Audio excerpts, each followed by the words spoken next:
Peace, plenty, and contentment reign throughout our borders, and our beloved country presents a sublime moral spectacle to the world. With me it is exceptionally true that the presidency is no bed of roses. It is of great importance to our country generally, and especially to our navigating and whaling interests, that the Pacific coast and, indeed, the whole of our territory west of the Rocky Mountains, should speedily be filled up by a hardy and patriotic population. The world has nothing to fear from military ambition in our government. There is more selfishness and less principle among members of Congress than I had any conception of, before I became president of the U.S. No president who performs his duties faithfully and conscientiously can have any leisure.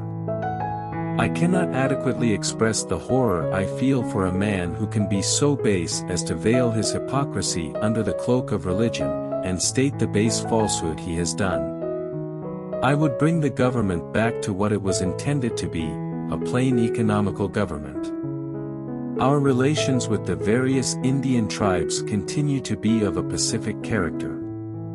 Senator Badger did not call. During the whole of the last session of Congress, he did not call on me. He is a bitter partisan and is no doubt sensible that during the presidential canvass of 1844, he did me gross injustice. It becomes us in humility to make our devout acknowledgments to the Supreme Ruler of the universe for the inestimable civil and religious blessings with which we are favored. Well may the boldest fear and the wisest tremble when incurring responsibilities on which may depend our country's peace and prosperity, and in some degree the hopes and happiness of the whole human family.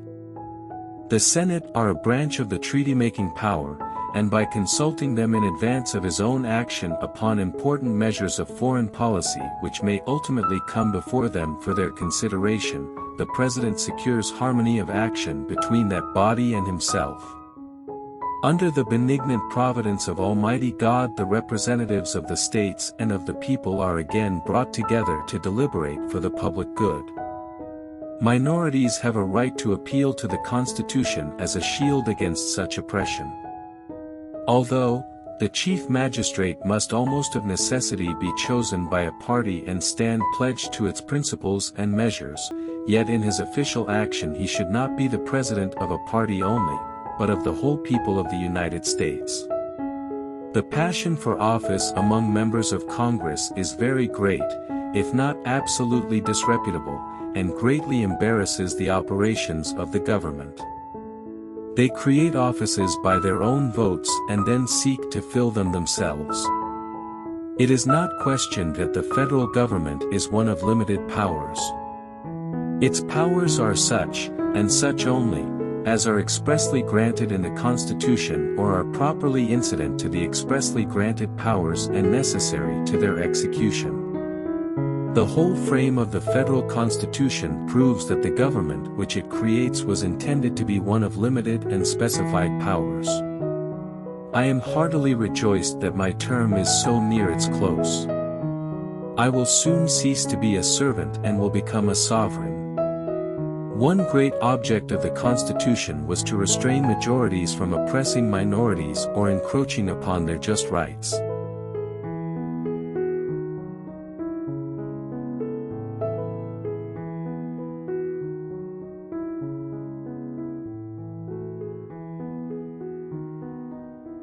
Which quotation do you like the most? Don't forget to subscribe.